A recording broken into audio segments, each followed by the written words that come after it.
নমস্কাৰ স্বাগতম দুপৰ শিৰামল ষ্টুডিঅ'ত পৰস্মিতা আৰম্ভণিতে ব্ৰেকিং নিউজ আমিনগাঁৱৰ মৰিয়াপট্টিত এক অঘটন বনভোজ খাবলৈ গৈ নদীৰ পৰিল যুৱক হাত নাওৰ পৰা নদীৰ পৰিল কামাখ্যা গেটৰ শিৱলকৰ নামৰ যুৱকজন ঘটনাস্থলীত আৰক্ষী আৰু এছডিআৰএফৰ উদ্ধাৰ অভিযান বৰ্তমানে সন্ধান পোৱা নাই যুৱকজনৰ ৭জনীয়া যুৱকৰ দল গৈছিল ব্ৰহ্মপুত্ৰৰ বালিচৰত বনভোজ খাবলৈ আৰু সেই সময়তে সংঘটিত হৈছে এই অঘটনটি আমিনগাঁৱৰ মৰিয়াপট্টিত এই অঘটন সংঘটিত হৈছে বনভোজ খাবলৈ গৈ নদীৰ পৰিল যুৱক হাত নাওৰ পৰা পানীৰ পৰি গ'ল এই যুৱকজন কামাখ্যা গেটৰ শিৱলকৰ নামৰ যুৱকজন ইতিমধ্যে পানীত পৰি গৈছে ঘটনাস্থলীত ইতিমধ্যে আৰক্ষী আৰু এছডিআৰএফৰ দল উপস্থিত হৈ উদ্ধাৰ অভিযান অব্যাহত ৰাখিছে কিন্তু বৰ্তমানলৈকেও যুৱকজনৰ কোনো সন্ধান উলিয়াব পৰা নাই ৭জনীয়া যুৱকৰ দল গৈছিল ব্ৰহ্মপুত্ৰৰ বালিচৰত বনভোজ খাবলৈ আৰু সেই সময়ছোৱাতে নদীৰ সৰি পৰিল যুৱকজন আমিনগাঁৱৰ মৰিয়াপট্টিত এই কৰুণ ঘটনাটি সংঘটিত হৈছে বনভোজ খাবলৈ গৈ এজন যুৱকৰ হলিল সমাধি ল'ৰা কেইজনমান কালি 10টামান ইয়াৰ পৰা পিকনিক খাব ওলাই গ'ল যাই বালিত পিকনিক খাই থাকোঁতে গধূলি হৈ গ'ল গধূলি লোৱাৰ পিছত ইহঁতে আহি থাকোঁতে নাও এটা ইয়াত ডুবি গ'ল ডুবি যোৱাত এজন ল'ৰা তাতে নাইকিয়া হৈ গ'ল আৰু পানীত ডুবি গ'ল 7জনমান ল'ৰা আছিলে এতিয়া নদীত হয় বিচাৰি আছে দেশজুৰি তুংগত কৰোনা ভেকচিন প্ৰদানৰ প্ৰস্তুতি 16 জানুৱাৰীৰ পৰা প্ৰতিষেধক প্ৰদানৰ বাবে যুদ্ধ সদৃশ তৎপৰতাৰে প্ৰস্তুতি অব্যাহত ৰাখিছে কেন্দ্ৰীয় চৰকাৰে কৰোনাৰ প্ৰতিষেধক প্ৰদানৰ পূৰ্বে সকলো প্ৰদেশৰ মুখ্যমন্ত্ৰীৰে আজি বৈঠকত মিলিত হ'ব প্ৰধানমন্ত্ৰী নৰেন্দ্ৰ মোদী বিয়লি 4 বজাত ভিডিঅ' কনফাৰেন্সিঙৰ যোগেদি অনুষ্ঠিত হ'ব প্ৰধানমন্ত্ৰী আৰু মুখ্যমন্ত্ৰীসকলৰ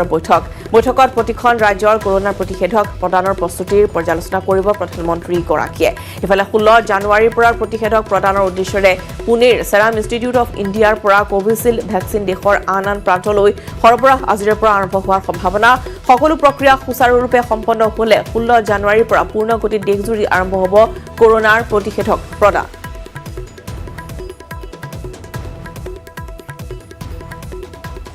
ৰাজ্য অসমলৈ আহিব বিজেপিৰ ৰাষ্ট্ৰীয় সভাপতি জেপি নাড্ডা বিধানসভা নিৰ্বাচনৰ ৰণডংকা বজাবলৈ অসমলৈ আহিব বিজেপিৰ সভাপতিগৰাকী শিলচৰৰ পৰাই আজি নিৰ্বাচনী ৰণডংকা বজাব নাড্ডাই শিলচৰৰ নিৰ্বাচনী সভাৰ পিছতে গুৱাহাটীলৈ ৰাওনা হ'ব নাড্ডা গুৱাহাটীত বিজেপিৰ শীৰ্ষ নেতাৰে নিৰ্বাচনী ৰণকৌশল তৈয়াৰ কৰিবলৈ বৈঠকত মিলিত হ'ব জেপি নাড্ডা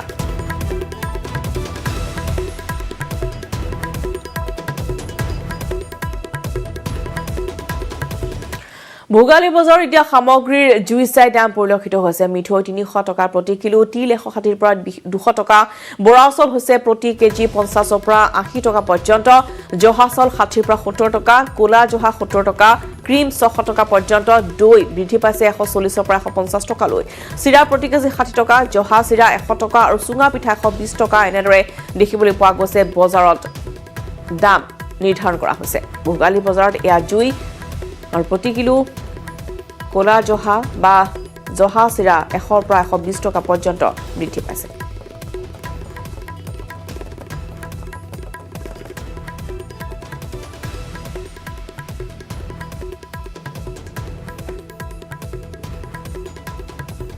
আৰু ভোগৰ বিহু ভোগালী বিহুলৈ মাজত মাত্ৰ এটা দিন বাকি মীন মহলসমূহ এতিয়া বিহু উপলক্ষে মাছ ধৰিবলৈ আৰম্ভ কৰিছে পুখুৰীত কোচ ৰজা ধৰ্মনাৰায়ণে খনন কৰা দৰং জিলাৰ ঐতিহাসিক লখিমপুৰ পুখুৰীত ভোগালী বিহু উপলক্ষে বিশেষ পৰিৱেশ বিহু উপলক্ষে পুখুৰীৰ পৰা মাছ উঠাবলৈ ব্যস্ত হৈ পৰিছে মীন মহল থলুৱা মাছেৰে উৰুকাৰ নিশা এসাঁজ খাবলৈ ভিৰ কৰিছে গ্ৰাহকসকলে আন বছৰৰ দৰে এই বছৰো প্ৰায় 200 কুইণ্টেল মাছ বিক্ৰীৰ বাবে সাজু কৰিছে মীন পালন সমিতিয়ে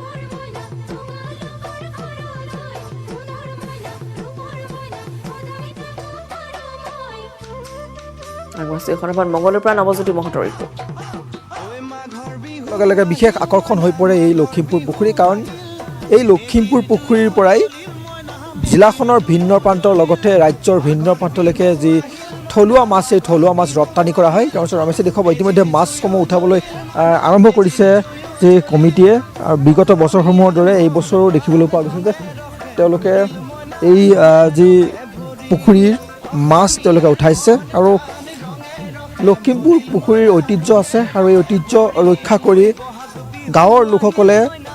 যি বিহুৰ দিনটোত এই পুখুৰীৰ পৰাই থলুৱা মাছ তেওঁলোকে খায় লগতে ভিন্ন প্ৰান্তলৈকে এই মাছ বিক্ৰীৰ কাৰণে লৈ যায় আমি কমিটিৰ লোকৰ লগত কথা পাতি যত্ন কৰিম যিহেতু প্ৰতি বছৰলৈকে মাছ উঠাই কিমান মাছ উঠাইছে এইবাৰ বা কিমান মাছ এইবাৰ তেওঁলোকে বিক্ৰী কৰিবৰ কাৰণে সাজু কৰি তুলিছে। যিহেতু লখিমপুৰ পুখুৰীৰ ঐতিহ্য আছে আৰু এই ঐতিহ্যপূৰ্ণ পুখুৰীটোত প্ৰতি বছৰে মাছ উঠোৱা হয়। এইবাৰ কিমান কুইণ্টেল মাছ হ'ব লাগিব? আমি নিউজ 18ৰ জৰিয়তে সমূহ অসমবাসীলৈ ভোগালী বিহুৰ শুভেচ্ছা জনাইছোঁ। আমি প্ৰতি বছৰে বিগত বৰ্ষসমূহৰ দৰে এই বিহু আমি মাছ ধৰাৰ যিটো কাৰ্যসূচী ভোগালী বিহু উপলক্ষে, এয়া আমাৰ আজি চতুৰ্থ দিন। চতুৰ্থ দিনত আমি মাছ মাৰি আছোঁ। আমাৰ এটা টাৰ্গেট এটা আছে যে আমাৰ 180 কুইণ্টেল বা 200 কুইণ্টেল আমাক প্ৰতি বছৰে লাগে, কাৰণ ইয়াত বহু ব্যক্তি অসমৰ বিভিন্ন জিলাৰ পৰা আহি আমাৰ ইয়াত মাছ ক্ৰয় কৰিবৰ কাৰণে আহে। আৰু আমি ইয়াত সুলভ মূল্যত মাছ বিক্ৰী কৰাৰ ব্যৱস্থা কৰি আছোঁ।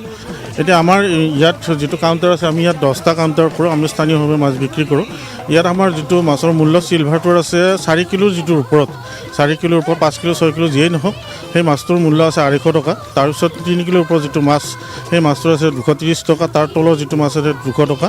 তাৰপিছত ৰৌ মাছ আছে 350 টকা। তাৰপিছত আছে 300 টকা, 280 টকা, এনেকুৱা ধৰণৰ। ভকুৱাৰো সেই একে দাম, মিৰ্গাৰ তাত অলপ কম আছে, 250 টকা আছে, 230 টকা আছে আৰু 200 টকা আছে। সুলভ মূল্যত তেওঁলোকে মাছ বিক্ৰী কৰি আহিছে। হয়, প্ৰতি বছৰে মাছ এনেকৈ উঠাই থাকে। আমি ইয়াতে ঘৰ আমাৰ লখিমপুৰতে আমিও মাছ ইয়াতে মানে সুলভ মূল্যত মাছ লওঁ ইয়াৰ পৰা লখিমপুৰত। হয়, আমি শ্বেয়াৰ আছে ইয়াতে লখিমপুৰ মীন মহলত শ্বেয়াৰ আছে, গতিকে আমি প্ৰতি বছৰ 1.5 কিলো কৰি মানে ইয়াৰ যিখিনি শ্বেয়াৰ হোল্ডাৰ আছে সিহঁতৰ 1.5 কেজি কৰি ফ্ৰী পায়। দেখুৱাইছে মাছ তেওঁলোকে ইতিমধ্যে উঠাই আছে। আৰু ইতিমধ্যে উল্লেখ কৰিছে যে কমিটিৰ লোকসকলে বা স্থানীয় লোকসকলে উল্লেখ কৰিছে যে তেওঁলোকে এই লখিমপুৰ পুখুৰীৰ যি মাছ, এই মাছ তেওঁলোকে সুলভ মূল্যত বিক্ৰী কৰে, যাতে ভোগালী বিহুৰ উৰুকাৰ নিশা আনন্দৰে ঘৰত এসাঁজ লোকেল মাছেৰে খাব পাৰে। তাৰ কাৰণে তেওঁলোকে বিশেষ ব্যৱস্থা কৰে আৰু সেই ব্যৱস্থাৰ ফলশ্ৰুতিতেই এই ধৰণে মাছসমূহ উঠাইছে আৰু গাঁৱৰ লোকসকলক ভগাই দিয়াৰ লগতে বিক্ৰী কৰাৰ ব্যৱস্থা গ্ৰহণ কৰিছে। আৰু এই ধৰণে মাছৰ যি ধৰাৰ যি পৰম্পৰা, এই পৰম্পৰা অক্ষুণ্ণ ৰাখিছে লখিমপুৰ পুখুৰীৰ কমিটিৰ লোকসকলেও। বাইজুছ য়াং জিনিয়াছত আপোনালোকে দেখা পাব সেইসকল কিশোৰ কিশোৰীক যিসকল বয়সত কোমলীয়া কিন্তু প্ৰতিভাৰ ক্ষেত্ৰত পৰিণত। বয়স কম হ'লেও এওঁলোক কামত ডাঙৰ। কোনোবা চহৰ, নগৰ, মহানগৰ অথবা কোনোবা গাঁৱৰ এই যুৱক কিশোৰসকলে নিজৰ বুদ্ধিৰে আৰু প্ৰতিভাৰে দুনিয়াখনকে আচৰিত কৰি তুলিব পাৰে।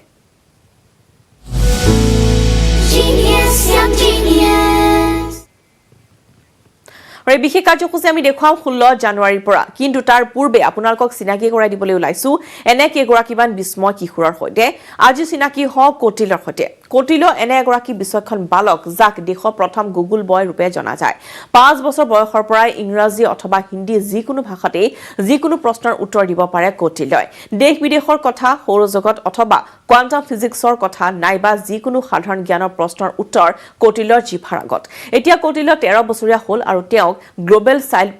প্ৰডিজি 2020-2021 বঁটাৰে সন্মানিত কৰা হ'ব।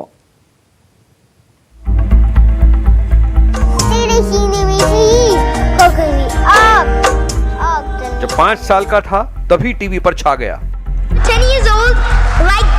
6 साल का हुआ तो कौन बनेगा करोड़पति में आ गया।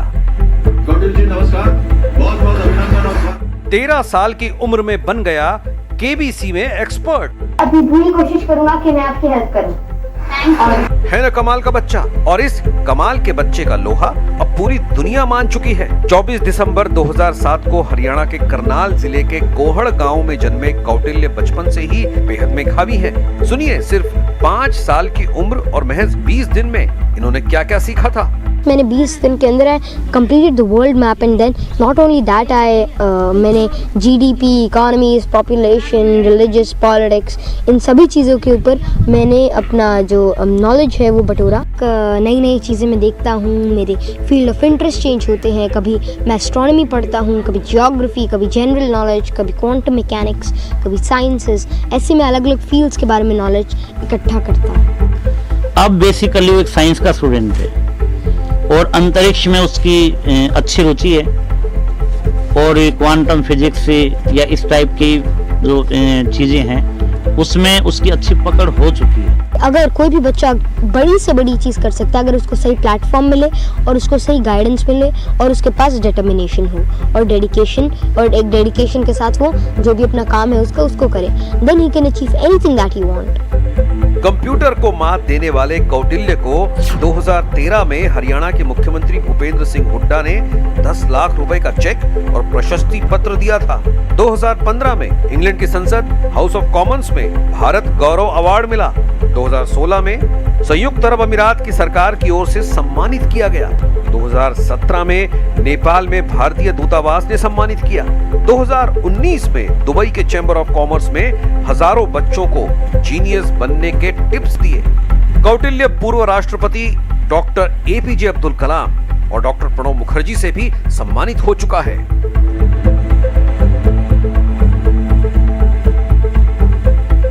और किशोरटी सचाকৈ বিস্ময়কৰ কোনে জানে এনে আৰু কিমান প্ৰতিভা সম্পন্ন বালিকা আছে আমাৰ আশে-পাশে আৰু সেয়ে অহা 16 জানুৱাৰীৰ পৰা নিউজ 18 দেখা পাব এনেকুৱা কিছুমান বিস্ময় কিশোৰী যিয়ে আপোনাক আচৰিত কৰি তুলিব পৰা উদ্যম প্ৰতিভা আৰু সাহসৰ কাহিনীৰ লগতে বিখ্যাত সেলিব্ৰিটিৰ সৈতে তেওঁলোকৰ যুগলবন্দী আমি আগবঢ়াম চাবলৈ নাপাহৰিব বাইজুছ য়াং জিনিয়াছ শুকুৰবাৰৰ পৰা অহা 16 জানুৱাৰীৰ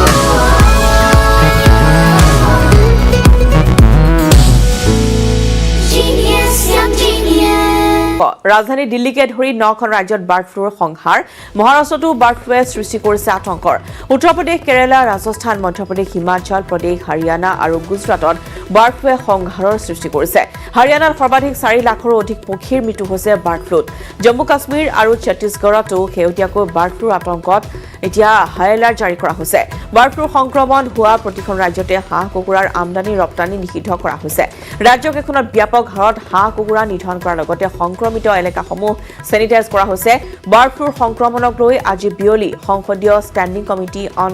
এগ্ৰিকালচাৰৰ গুৰুত্বপূৰ্ণ বৈঠক অনুষ্ঠিত হ'ব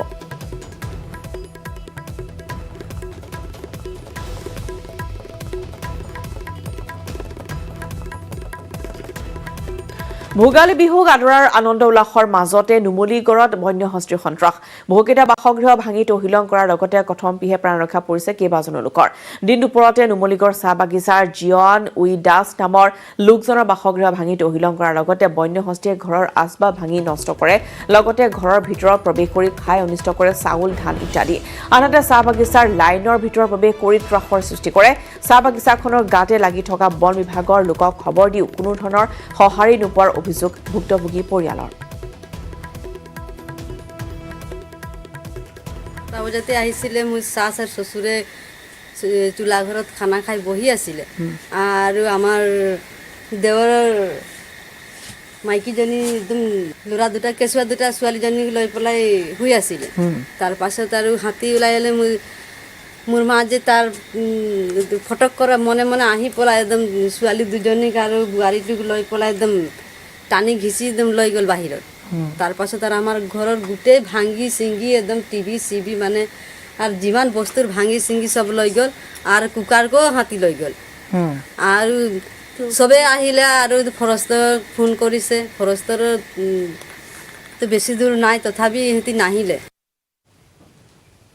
ৰাজ্যত এতিয়া ভোগালীৰ পাৰ ভঙা উচা ভোগৰ বিহু ভোগালী তথা মাঘ বিহুৰ মাজত মাত্ৰ আৰু 2টা দিন বাকি বগাগড় জলাখাটাত ভোগালী বিহুৰ ব্যাপক প্ৰস্তুতি পৰিলক্ষিত হৈছে গাঁৱৰ ডেকা গাভৰু সকলোৰে মাজত টক নোহোৱা হৈ পৰিছে ডেকা গাভৰুৰ লগতে আবাল বৃদ্ধা বনিতা সকলোৱে মিলি বিহুৰ ব্যাপক প্ৰস্তুতি চলোৱা পৰিলক্ষিত হৈছে সকলোৱে একেলগে ভেলাঘৰ নিৰ্মাণৰ লগতে পিঠা লাৰু আদি বনোৱাত ব্যস্ত হৈ পৰিছে অঞ্চলটোৰ ৰাইজে এইবাৰ নিৰ্মাণ কৰি আছে ধুমুহুলীয়া ঘৰৰ ভেলাঘৰ কৰোনাৰ ভয়াৱহতাৰ পিছতে অঞ্চলটোৰ ডেকা গাভৰু সকলো ব্যস্ত হৈ পৰিছে ভেলাঘৰ সজোৱাত উৰুকাৰ নিশা মাছে মঙহে সকলোৱে মিলি এসাঁজ খাব বুলিও কঁকালত টঙালি বান্ধিছে অঞ্চলটোৰ ৰাইজে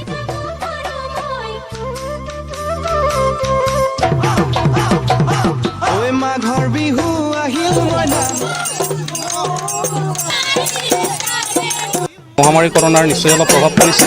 কিন্তু যিহেতু আমাৰ এইটো এটা অতিকে চেনেহৰ আমাৰ মাঘৰ বিহুটো আমি পালন নকৰি থাকিব নোৱাৰোঁ একেলগে এসাঁজ নাখাই থাকিব নোৱাৰোঁ তো কিছু সাৱধানতাৰ মাজেদি মানুহখিনিক অলপ সচেতন কৰি মানুহখিনিক বুজাই মেলি যিখিনি পাৰোঁ আমি তেনেকৈ আমি পালন কৰিবলৈ চেষ্টা কৰিছোঁ